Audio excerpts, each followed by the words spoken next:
훈련의 방향. 또한 만일 내 오른손이 너로 실족하게 하거든 찍어내버리라. 내 백체 중 하나가 없어지고 온몸이 지옥에 던져지지 않는 것이 유익하니라. 마태복음 5장 30절 말씀. 예수님께서는 모든 사람들이 오른손을 잘라내야 한다고 말씀하신 것은 아니었습니다. 그러나 만일 내 오른손이 나와의 동행을 방해하거든 잘라버리라는 것입니다. 이 세상에는 당신이 마음대로 행해도 완벽하게 합법적인 것들이 많이 있습니다. 그러나 당신이 주님께 집중하려 할 때 해서는 안 되는 것들이 있습니다. 당신의 오른손은 당신이 가지고 있는 최고의 것들 중 하나입니다. 그러나 예수님께서 말씀하십니다. 만일 그것이 주님의 계명을 따르는데 방해된다면 잘라내라는 것입니다. 지금 이 훈련은 인간에게 충격을 주는 가장 혹독한 훈련입니다. 하나님께서 사람을 거듭나게 함으로 변화시키실 때 그 삶의 특징은 불구로서 시작하는 것입니다. 이제는 해서는 안 되는 수백 가지의 것들이 생겼습니다. 이런 것들은 과거 당신의 세속적인 눈에는 당신의 오른손과 오른눈처럼 여겨지던 것들입니다. 세상 사람들은 말합니다. 도대체 그것이 뭐가 나쁘다는 것입니까? 당신은 정말 이상한 사람이네요.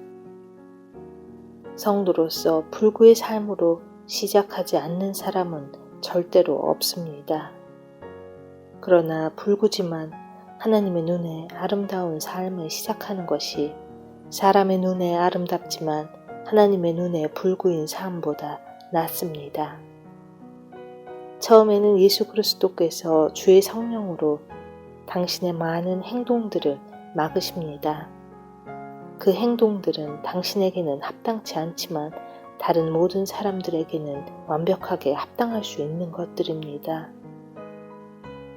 그러므로 남들이 당신에게 제약된 행동을 한다고 해서 그들을 비판하는 일이 없도록 주의해야 합니다.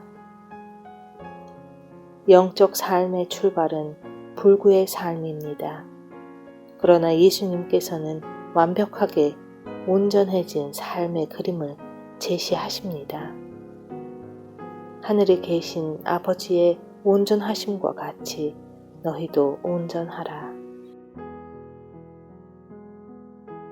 지금 당장 너를 고발하는 자와 함께 길에 있을 때에 급히 사화하라. 마태복음 5장 25절 말씀. 예수님은 다음 원칙을 정하셨습니다. 내가 알기에 마땅히 해야 하는 일을 하라. 지금 당장 하라. 만일 그렇게 하지 않으면 어쩔 수 없는 일들이 발생할 것이며 당신은 고통과 좌절과 슬픔 속에서 그 모든 것에 대해 완벽하게 갚아야 할 날이 옵니다. 하나님의 법은 바뀌지 않습니다. 이 원칙에서 벗어날 길은 없습니다. 예수님의 가르치심은 우리가 어떠해야 하는지 직설적으로 말씀하십니다. 원수 앞에서 나의 권리를 주장하는 것은 자연스러운 것입니다. 그러나 예수님께서는 내가 나의 원수에게 빚진 것을 지불해야 한다고 말씀하십니다. 이는 영원과 관련된 시급한 일이라는 것입니다. 주님의 관점에서는 내가 사기를 당했는지 안 당했는지가 중요한 것이 아닙니다. 중요한 것은 내가 사기치지 않는 것입니다. 나는 나의 권한을 주장합니까? 아니면 주님 보시기에 내가 빚진 것을 지불하려고 애씁니까? 그 일을 당장 하십시오. 지금 그 문제를 해결하십시오. 특별히 도덕적이고 영적인 문제라면 당신은 더욱 빨리 해결해야 합니다. 그렇지 않으면 다시는 그 문제를 해결할 기회가 없을 수 있습니다. 하나님께서는 하나님의 자녀들을 순결하고 맑고 눈처럼 희게 하기로 정하셨습니다. 주님의 가르침에 위배되는 불순종이 있는 한 그분은 성령께서 이러한 목적을 위해 역사하시는 것을 절대로 막지 않으십니다. 자신이 옳다는 것을 끝까지 주장하려는 자세는 언제나 불순종의 요소가 있다는 사실을 기억하십시오. 성령께서 그렇게 강하게 우리에게 빛 가운데 거하라고 말씀하시는 것은 당연합니다. 내 원수와 가능한 빨리 화해하라. 인간관계가 깨진 것이 당신의 마음속에 분노가 있었기 때문입니까? 그렇다면 빨리 고백하십시오. 하나님 앞에서 그 마음을 바르게 하십시오. 그리고 그 사람과 다시 화목하십시오.